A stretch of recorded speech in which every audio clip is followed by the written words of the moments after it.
Imagine being in the top 1% of the FP&A world. You're always in line for the best projects, the next promotions, the extra perks. Now, what if I told you that the top 1% in FP&A are spending less than 10% of their time on reporting and on forecasting? That would probably blow your mind, right? Well, earlier in my career, it blew my mind. I spent almost all of my time on building the most detailed and accurate reports and the best and most predictive forecasting models, and my career stagnated. When a mentor sat me down and explained to me the secret that really drives FP&A careers forward, everything changed. And today, I want to share that secret with you.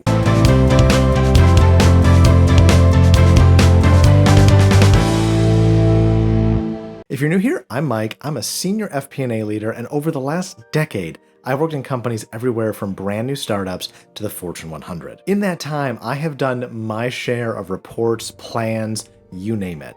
And in that time, I've learned and I've watched what makes FP&A professionals successful and what truly puts them in another league ahead of their peers. And I want to share that with you today. In this video, I'm going to walk you through each of the 4 parts of the FP&A cycle and how you can take those and bring them to the next level. So let's go ahead and get started. What the top 1% know about FP&A that you don't. I certainly did not know it. Let's start with the FP&A cycle. There's 4 parts to the FP&A cycle in increasing levels of complexity. The first, we all know it, we all love it, reporting. The second is forecasting. This is when we start to predict the future. The third part is analysis, when we dive deep into the results to bring out stories, trends, and other things. And fourth is partnering, where we take all of this and bring it to the business and to the operations to help drive the business forward. Now, what's really critical is that the 4 of these are in themselves not all what drives the business forward. Some of these, reporting and forecasting specifically, are just tools to help drive the business forward. Now, the secret is in the middle of the circle, and that is strategy.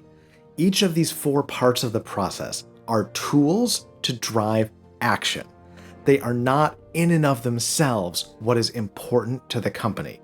Reports are critical to understand where the business is. Some of them are certainly required for compliance, but reporting is a tool. If you do nothing with it, it is pointless. If you're spending 80% of your time on reporting, you aren't driving the business forward. So what I want to do is take you through each of these 4 cycles and understand how you go from the tool and where you may be today to driving action, which is what truly sets the top 1% in FP&A apart. If you're enjoying this video so far, I would really appreciate it if you would hit that subscribe button and ring the bell so you don't miss out on a single one of my Finance Unfiltered videos. I post a new long form video every single Monday, and I post a new short video every single day of the week. Starting with reporting. How do you turn reports into action? Well, you have to remember that a report is just a tool, as I said. You don't use reports to drive action in and of themselves. Reports are used to help you understand the business so that you can drive action. What's really important is to focus on designing reports that can give you insights and action.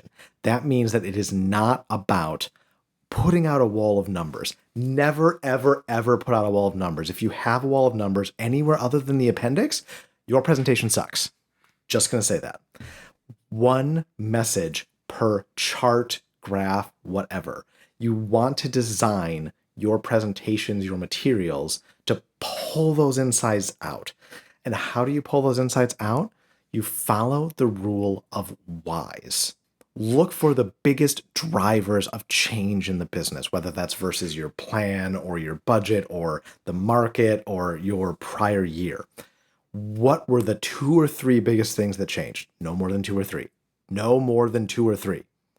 For each of those 2 or 3 things that changed, ask, why did this happen? Then ask, why again? Then ask, why again?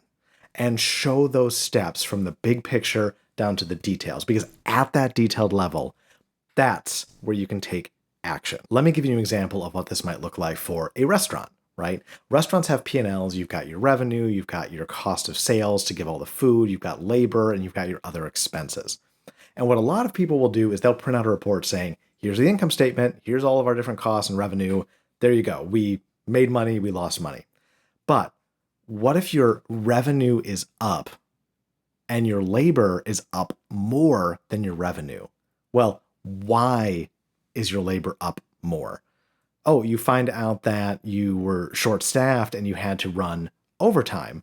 Well, why were you short-staffed? Well, you find out that the manager wasn't going out and hiring as quickly as they needed to. So the action you need to take is to have the manager or other managers jump in and hire to get your overtime cost down. That's how you turn a report into action, because that variance on the labor line is meaningless without digging into the why and bringing a solution. If you're enjoying the video so far, don't forget to like and subscribe. That'll be a huge help to me so I can keep bringing you the best content every single week. Next, let's turn to forecasting. How do you turn forecasts into action? This is going to sound counterintuitive, but forecasts aren't about predicting. It's about preparing and adjusting. Every forecast you will ever do is going to be wrong. Every forecast I've ever done has been wrong.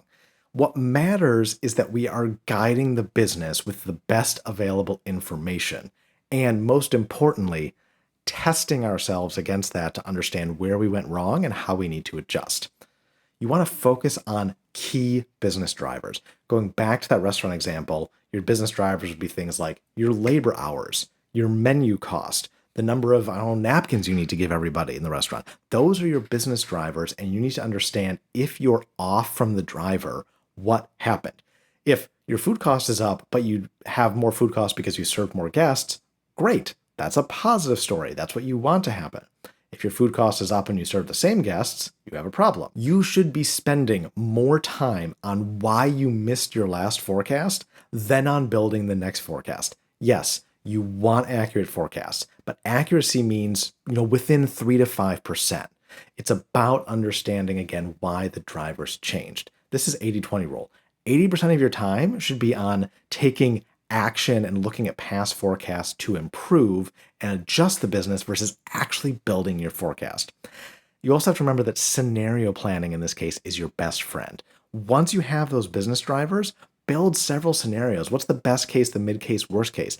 As performance starts to come in, track against those scenarios and see which one you're coming closer to.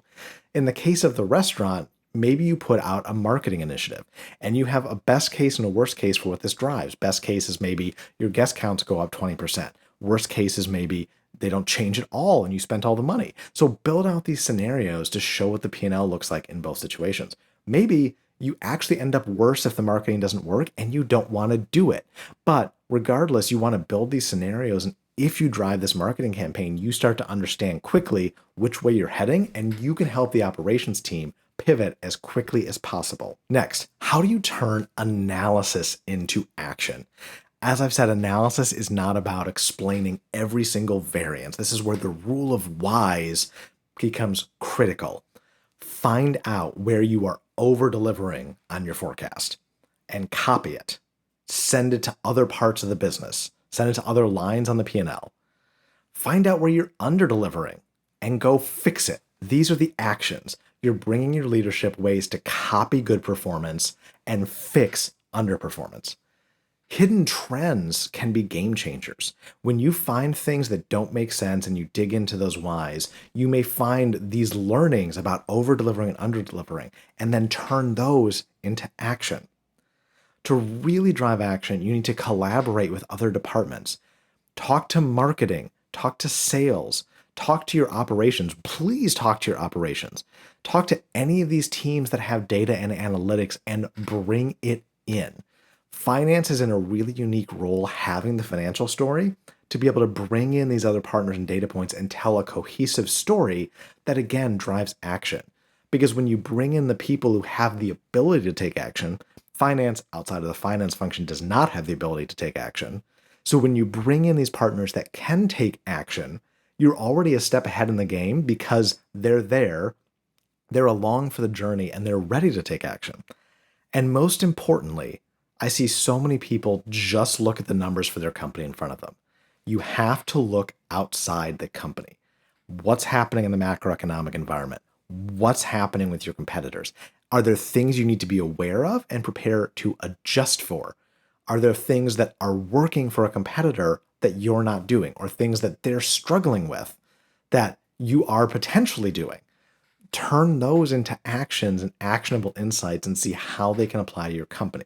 There is so much value in looking outside, and I rarely see people doing this. If you're enjoying this video so far, I would really appreciate it if you would go ahead and hit the like button. That gives me a big boost with the YouTube algorithm and helps me keep bringing you better and better content every single week. Lastly, and most importantly, how do you support your business partners and your operators in taking action?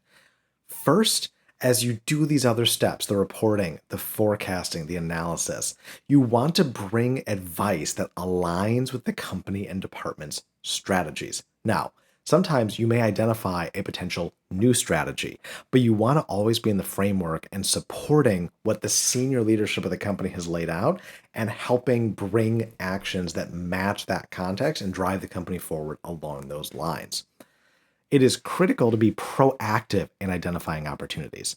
Your business partners are busy. They don't know finance as well as you do. That's why you're there. So bring them opportunities. Look for weaknesses in the business. Look for strengths in the business and bring them these before they ask.